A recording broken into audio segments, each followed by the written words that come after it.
This underground line has existed for 120 years now, but despite extensive expansion in the north, this line's never been able to get out of Zone 1 in the south. So how did the Bakerloo line end up like this?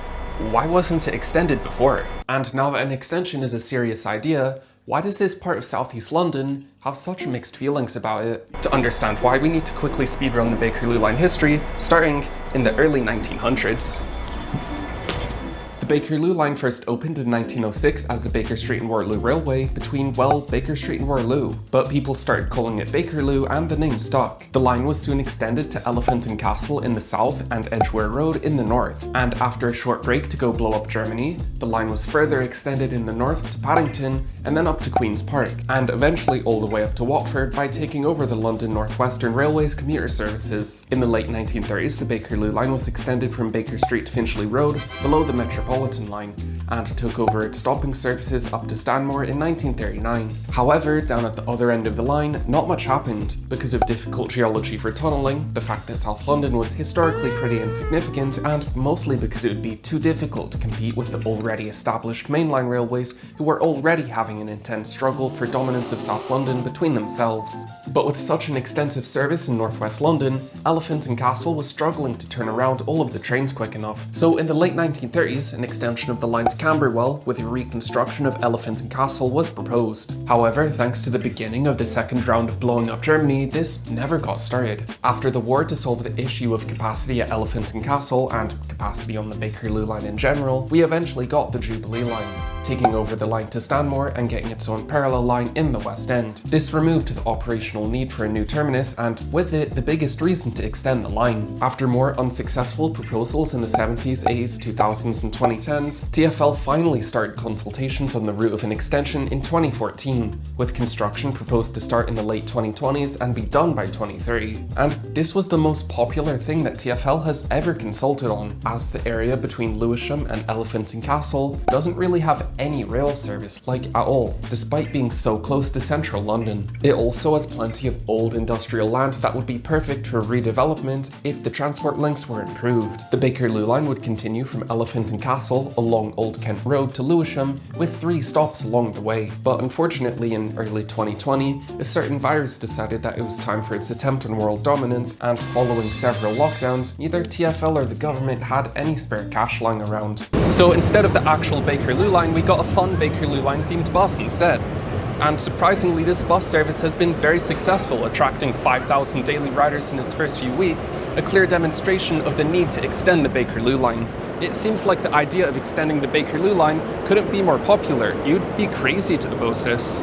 However, past Lewisham, the idea of the Bakerloo line suddenly isn't so popular. The Hayes line runs from Lewisham to Hayes. Big surprise. It's your average South London suburban railway with 4 trains an hour that run between Hayes and London Charing Cross, serving all of the stations on the line, then running fast to London Bridge. The Hayes line used to have direct service to Cannon Street, which was very popular with commuters trying to get to the city. However, this was cut in 2022 to remove conflicts at the junction at Lewisham, and people are still unhappy about this. So what's the plan for the Bakerloo line anyway? The plan is for the Bakerloo line to take over the service on this line, running from Lewisham down to Hayes, and also off to Beckenham Junction. However, not everyone on the Hayes line is happy about this, and Bromley Council doesn't like the plan. They argue that the Hayes line serves people wanting to travel to the city, London Bridge and Charing Cross, and that a Bakerloo line service would mean getting to these places would become slower and less convenient. And I mean, they're not wrong.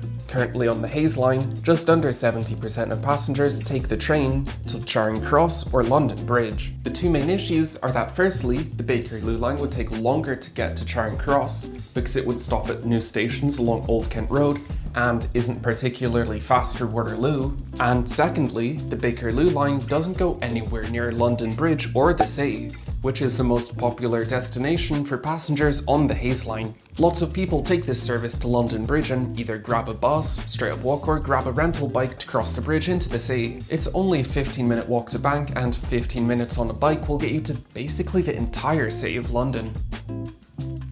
Without the southeastern service, you would need to change to the already saturated northern line at Elephant and Castle,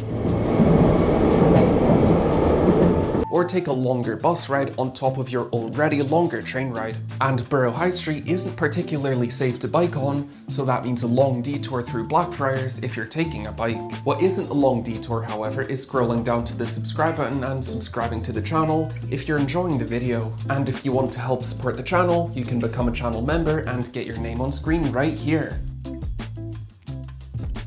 But anyway, the Bakerloo line would make trips to the city from the Hayes line worse, and trips to Charing Cross and Waterloo would also take longer than they do now, neither of which are exactly improvements for passengers on the Hayes line. These are the fundamental issues with replacing the current Hayes line service with the Bakerloo line, and is why quite a lot of people are so against it. But the Bakerloo line coming to the Hayes line does bring quite a few new connections and improvements that don't get brought up so often. The most obvious improvement that the Bakerloo line would be able to bring to the Hayes line is a significantly better frequency. The current southeastern service of 4 trains an hour is decent, but it means you could be waiting for up to 15 minutes if you don't plan ahead or miss your train, and that's every 30 minutes if you're going to Lewisham. The Bakerloo line currently runs at 20 trains an hour or a 3-minute wait, and with modern signalling and new trains which would certainly be needed, the Bakerloo line frequency could theoretically get as high as 28 trains an hour. Reduced wait times and increased capacity is a clear benefit of having the Bakerloo line here. The Bakerloo line would also give the Hayes line direct service to New Cross Gate again, which was cut with the Cannon Street trains in 2022. This used to be a popular destination for passengers on the line,